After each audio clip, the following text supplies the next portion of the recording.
Hi everyone, welcome to government jobs Adda 247। आज के इस सेशन में मैं शीतल जांगीद आपसे बात करने वाली हूँ या आपको बताने वाली हूँ अबाउट द सिलेक्शन प्रोसेस। कई सारे स्टूडेंट ऐसे हैं जो कि आरआरबी एनटीपीसी एग्जामिनेशन को टारगेट कर रहे हैं। आरआरबी एनटीपीसी एग्जामिनेशन की बात करें तो इसमें दो पोस्ट आपको देखने को मिलेगी। एक है ग्रेजुएट लेवल की पोस्ट और दूसरी है अंडर ग्रेजुएट लेवल की पोस्ट। दोनों ही मिला के 11,500 कुछ आपको 550 के लगभग जो है पोस्ट देखने को मिलेंगी। 11,558 पोस्ट इसके अंदर आपको देखने को मिलेंगी। बट हम बात करने वाले हैं कि सिलेक्शन प्रोसेस क्या होने वाला है। यानी कि अगर आपने ये फॉर्म फिल किया है और आप तैयारी कर रहे हैं आरआरबी एनटीपीसी एग्जामिनेशन के लिए, तो आपको कौन कौन से पड़ाव हैं जो कि पार करने होंगे। तो चलिए आज का सेशन इसी के अराउंड होने वाला है कि सिलेक्शन प्रोसेस क्या रहेगा। देखो, सबसे पहले तो इंपॉर्टेंट है आपको ये जानना कि इसके अंदर जो है वैकेंसीज कितनी है। तो जैसा कि मैंने आपको बताया, आपको 11,558 वैकेंसीज कंबाइन ग्रेजुएट लेवल और अंडर ग्रेजुएट लेवल दोनों की कंबाइन आपको इतनी वैकेंसीज देखने को मिलेगी। बहुत बढ़िया मैम, अच्छा खासा नंबर है, ठीक है। बट यहाँ पे बात करेंगे, देखो किसी भी एग्जामिनेशन का एप्लीकेशन फॉर्म फिल करना ही सब कुछ नहीं होता है ना। ये तो आपको पता ही है कि एप्लीकेशन फॉर्म फिल करने से आपका पेपर नहीं निकल जाएगा। सबसे पहला इंपॉर्टेंट है कि आपको उसका सिलेबस पता होना चाहिए कि सिलेबस क्या होने वाला है। सिलेबस सब्जेक्ट वाइज टीचर्स आपके साथ डिस्कस कर रहे हैं। सिलेबस के बाद आपको ये पता होना चाहिए कि प्रोसेस क्या होगा, सिलेक्शन प्रोसेस क्या है, कौन से पार्ट से कितने क्वेश्चंस पूछे जाते हैं, किस तरीके के पूछे जाते हैं और उसके अलावा कितना टाइम मिलता है मैम, ये इंपॉर्टेंट है। तो आज का सेशन इसी के अराउंड आपको देखने को मिलेगा। तो सबसे पहले हम बात करेंगे कि अगर आपने आरआरबी एनटीपीसी का फॉर्म फिल किया है, ठीक है, आरआरबी एनटीपीसी की बात करेंगे तो मेन यहाँ पे आपको सीबीटी 1 एग्जाम देना होगा और उसके बाद आपको सीबीटी 2 देना होगा। सीबीटी क्या है? Computer based test. तो पहला तो ये आपका कंप्यूटर बेस्ड एग्जाम होगा। सीबीटी 1 की बात करेंगे, पहले 1 होगा। जो बच्चे 1 निकाल लेंगे वो जाएंगे किसके लिए? सीबीटी 2 यानी कि कंप्यूटर बेस्ड टेस्ट 2 के लिए। फिर हम बात करेंगे मैम सीबीटी 1 में कौन से सब्जेक्ट से क्वेश्चन आएंगे, सीबीटी 2 में कौन से सब्जेक्ट से आएंगे, कितने क्वेश्चंस आएंगे, क्या वेटेज रहेगा, टाइम कितना मिलेगा, टोटल मार्क्स कितने होंगे और टोटल टाइम कितना मिलने वाला है, और नॉर्मलाइजेशन होगा या नहीं होगा, क्या इनके बाद कोई और एग्जाम होंगे और होंगे तो वो किस पोस्ट के होंगे। ये सारी चीजें हम लोग इस सेशन में बात करने वाले हैं। तो सबसे पहले बात करेंगे हम RRB NTPC exam pattern stage 1 की बात करेंगे। तो स्टेज 1 में आपको 3 जो है सब्जेक्ट्स देखने को मिलेंगे। एक है मैथ्स, दूसरा है रीजनिंग और तीसरा है जनरल अवेयरनेस। तो इंग्लिश वाला जो चैप्टर है वो तो यहाँ से खत्म ही हो गया, इंग्लिश यहाँ पे नहीं पूछी जाती, ठीक है। तो कई सारे स्टूडेंट का डर रहता है कि अरे मैम हर कॉम्पिटेटिव एग्जाम में यही 4 तो सब्जेक्ट आते हैं, या तो जीए आता है या इंग्लिश आता है या रीजनिंग या क्वांट, तो एनटीपीसी आपसे इंग्लिश नहीं पूछता। बहुत बढ़िया। तो यहाँ पे बात करेंगे कि मैथ्स के कितने क्वेश्चन आते हैं। यहाँ पे सीबीटी 1 पैटर्न 1 की बात कर रहे हैं, स्टेज 1 की बात कर रहे हैं। आपको रीजनिंग मैथ्स के जो है क्वेश्चंस 30 देखने को मिलेंगे, टोटल मार्क्स 30 होता है। रीजनिंग की बात करेंगे, क्वेश्चन होंगे 30 और टोटल मार्क्स की बात करेंगे तो ये भी 30 नंबर, ठीक है, यानी कि एक क्वेश्चन 1 नंबर के लिए। जनरल अवेयरनेस की बात करेंगे, यहाँ पे आपको 40 क्वेश्चंस पूछे जाते हैं और ये वो एरिया है जहां से आप सबसे ज्यादा नंबर बना सकते हो जनरल अवेयरनेस से।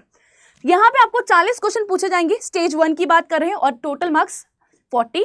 तो इसका मतलब नंबर ऑफ क्वेश्चन 100 रहेंगे और टोटल मार्क्स भी 100 रहेगा। और समय कितना मिलेगा? 90 मिनट का समय मिलेगा, यानी कि 1.5 घंटा, ठीक है। तो 1.5 घंटे में आपको 100 क्वेश्चंस करने होंगे। 40 आपको जीए से पूछे जाएंगे, रीजनिंग के और क्वांट्स के 30 पूछे जाएंगे। अब कई बच्चे होंगे जिनका मैथ्स स्ट्रांग होगा तो वो क्या करते हैं, पहले मैथ्स करते हैं। कुछ होंगे जिनका रीजनिंग स्ट्रांग होगा, वो रीजनिंग करते हैं। कुछ होंगे जो जीए करेंगे, उनका जीए स्ट्रांग है। तो ये आप अपने अकॉर्डिंग कर सकते हो। बट यहाँ पे सबसे ज्यादा जो स्टेज 1 में क्वेश्चंस पूछे जाते हैं वो जीए से पूछे जाते हैं। चलो ठीक है मैम, ये तो हमें एक पैटर्न पता चल गया। एंड अगेन जो पीडब्ल्यू कैंडिडेट होते हैं उनको 120 मिनट मिलते हैं। हमने ओवरऑल देखा कि 90 मिनट्स मिलेंगे, पर पीडब्ल्यू को यहाँ पे 120 मिनट मिलेंगे। नेगेटिव मार्किंग है जी, बिल्कुल। स्टेज 1 में आपको नेगेटिव मार्किंग देखने को मिलेगी और 1/3 की नेगेटिव मार्किंग है। तो ऐसा नहीं कि पूरा ही पेपर करके आ गए, जो आता है वो करना, अदरवाइज नेगेटिव मार्किंग में स्कोर नेगेटिव में ना पहुंच जाए तुम्हारा, ठीक है। तो ध्यान से करना, ठीक है। ब्लाइंड गैस मत करना, गैस वाली जो चीजें हैं, ठीक है, कि ABCD तुक्का मत लगाना, ठीक है। तो ये सभी तो समय है, पढ़ेंगे, बट यहाँ पे बताया जा रहा है कि नेगेटिव मार्किंग है। आगे चलते हैं। तो yes, total number of candidate कितने शॉर्टलिस्ट किए जाते हैं। तो सीबीटी 1 पे आप देखोगे कि 20 times the community wise vacancies. तो जितने बच्चे फॉर्म फिल करेंगे वो आपको लाखों में नंबर देखने को मिलेगा। इतने बच्चे बैठने जाते हैं, बट कंपटीशन आपका ना, जो स्टूडेंट एग्जाम देने जा रहा है वहीं पे आधा हो जाता है। एक तो वो बच्चा एग्जाम देने जा रहा है जिसने अच्छे से एप्लीकेशन फॉर्म फिल किया, उसने सिलेबस को देखा, उसने अपनी तैयारी की। एक वो जा रहा है जो कि पहली बार एग्जाम देने जा रहा है, अरे भाई निकली थी पोस्ट, देखा कि 12वीं पास के लिए है तो हमने अप्लाई कर दिया, है ना। एक वो है जिसकी तैयारी खुद से इतनी अच्छी नहीं हो पाई, उसको पता है, तो आधा कंपटीशन तो आपका स्टेज 1 पे ही कवर हो जाता है, ठीक है, कि यस आपकी जो लड़ाई है वो मैक्सिमम 75 या 30% बच्चे से है, ठीक है। यहाँ पे नॉर्मलाइजेशन किया जाता है। अब कई बार क्या होता है कि एग्जाम अलग अलग पोस्ट में अलग अलग शिफ्ट में करवाए जाते हैं, ठीक है, अलग अलग डेज पे अलग अलग शिफ्ट में, तो जब ये एग्जाम डेज और शिफ्ट में चलते हैं तो नॉर्मलाइजेशन ऑफ स्कोर आपको देखने को मिलता है। तो CBT 1 स्टेज में आपको नॉर्मलाइजेशन भी देखने को मिलेगा। एंड CBT 2 की बात करेंगे, जो स्टेज 2 आएगी वो वहां से आपकी मेरिट निकाली जाएगी, बट क्वालिफाइंग के लिए यहाँ पे जो है स्टेज 1 में नॉर्मलाइजेशन ऑफ स्कोर किया जाएगा। आगे चलते हैं, इसके बाद आता है आपका स्टेज 2। स्टेज 2 में अगेन 3 सब्जेक्ट, क्योंकि इंग्लिश का चैप्टर तो हमने पहले ही खत्म कर दिया, RRB NTPC इंग्लिश नहीं पूछता, मैथ्स, रीजनिंग, GA। अब नंबर ऑफ क्वेश्चंस अलग हो गए, वहां पे पहले 40 क्वेश्चंस पूछे जा रहे थे, अब क्वेश्चंस कम कर दिए, 35 कर दिए, ठीक है, ठीक है एवरीवन। पहले 30 से आई गेस, है ना, 30 40 60 और 40 100, हाँ, तो पहले 30 पूछे जा रहे थे, अब बढ़ा दिया है, 5 बढ़ा दिया है, तो 35 हो गया है। GA में जहां पे 40 थे वहां पे भी 10 बढ़ा दिया, और टोटल नंबर ऑफ क्वेश्चंस कितने हो गए, 120, टोटल मार्क 120, और टाइम नहीं बढ़ाया।